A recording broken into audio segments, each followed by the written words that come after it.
સંજેલી તાલુકામાં હિરોલા પ્રાથમિક શાળાથી પાંડીફળિયાના માર્ગમાં નાળાની કામગીરી અધૂરી। સંજેલી તાલુકાના હિરોલા મુખ્ય પ્રાથમિક શાળાથી પાંડીફળિયા સુધીના મુખ્યમંત્રી સડક યોજનાના માર્ગમાં 1 વર્ષથી કોન્ટ્રાક્ટર દ્વારા નાળાની અધૂરી કામગીરી છોડી દેવાતા બાળકોને અભ્યાસ મેળવવા જીવના જોખમે પસાર થવા મજબૂર બન્યા છે।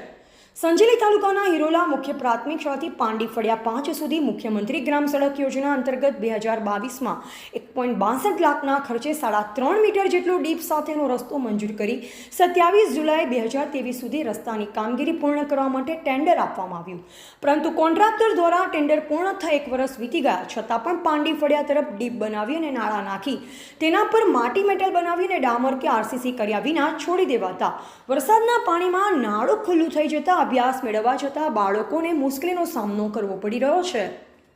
પાંડીફળિયા અને ચાંદડીફળિયા વિસ્તારના લગભગ 60 જેટલા બાળકો દરરોજ જીવના જોખમે નાળા પર થઈને કોતરમાંથી પસાર થઈ અભ્યાસ મેળવવા માટે મજબૂર બન્યા છે। આસપાસ ડુંગર હોવાથી થોડો વધુ વરસાદ પડવાથી અહીંયા પાણી પણ ભરાતું હોય છે।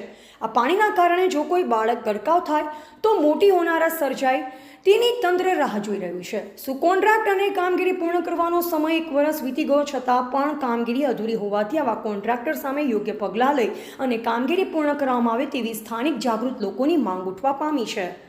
અહેવાલ પ્રથમ ચૌહાણ, બ્યુરો ચીફ, દાહોદ। પાંડીફળિયાની અંદર મુખ્યમંત્રી ગ્રામ સડક યોજનાની અંદર 1.62 લાખનો સરકારશ્રીનો રસ્તો મંજૂર કરવામાં આવ્યો હતો, જે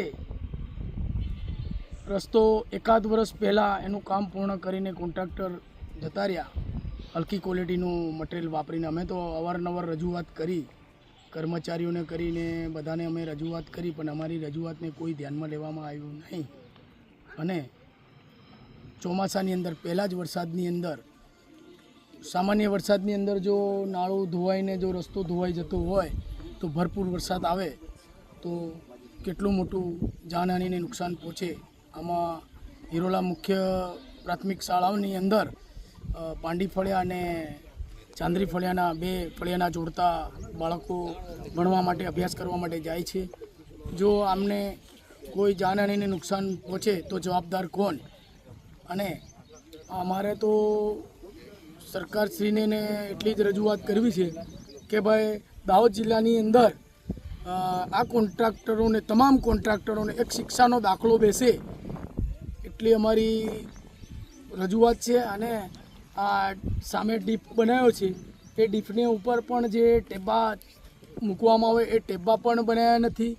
એના ડીપ ઉપર જે સીસીનું કામ જે કરવાનું હોય એ સીસીનું કામ પણ એકદમ હલકી ક્વોલિટીમાં કર્યું છે, તો એના કાંકરેટ પણ બહાર નીકળી ગઈ છે। અને આ જે રસ્તો બનાવ્યો હતો એ રસ્તો તો ધોવાઈ ગયો, તો હવે બાળકોને ભણવાની સખત જોખમ પડી રહ્યું છે। તો વરસાદ પડે તો એમનો અભ્યાસક્રમ, એમના ભવિષ્યનું શું?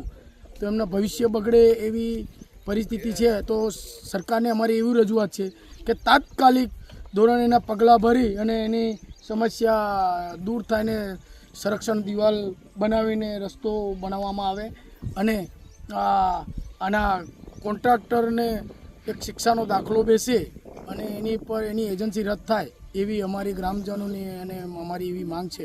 મારું નામ અલ્કેશ કટારા, સામાજિક એક કાર્યકર્તા। પાંડીફળિયામાં રસ્તો બનેલ છે, જે એનું સંરક્ષણ દિવાલ બનાવવામાં સરકારને વારંવાર રજૂઆત કરી, પણ સંરક્ષણ દિવાલ બની નથી। કોઈ પણ સગર્ભા સ્ત્રી હોય, કોઈને ડિલિવરીવાળી સ્ત્રી હોય, એમને લઈ જવી હોય 108માં કોઈ પણ રસ્તો નથી, તો 108 આવે કેવી રીતના? અને આ સંરક્ષણ દિવાલની માંગ કરી છે, વારંવાર રજૂઆત કર્યા છતાં સંરક્ષણ દિવાલ બનાવી નથી। આવનારા બાળકો હિરોલા મુખ્ય પ્રાથમિક શાળાએ ભણવા જાય છે, એ લોકોને વારંવાર રજૂઆત કરવા છતાં પણ આ બાળકો સ્કૂલે જ્યારે વધારે વરસાદ પડી જાય ત્યારે રસ્તાનું કંઈ જવાનું નથી, એટલે વિદ્યાર્થીઓને અભ્યાસ પણ બગડે છે। એના માટે અમે સરકારને રજૂઆત કરી છે, એટલે આ બાળકોના જીવનું જોખમ છે, એટલે એના માટે આ સરકારને રજૂઆત કરી આ સંરક્ષણ દિવાલ અમને બનાવી આપે અને રસ્તો અહીં સંપૂર્ણ પૂરો કરી આપે। તમારું નામ? મારું નામ શૈલેષ કટારા, પાંડીફળિયા, હિરોલા।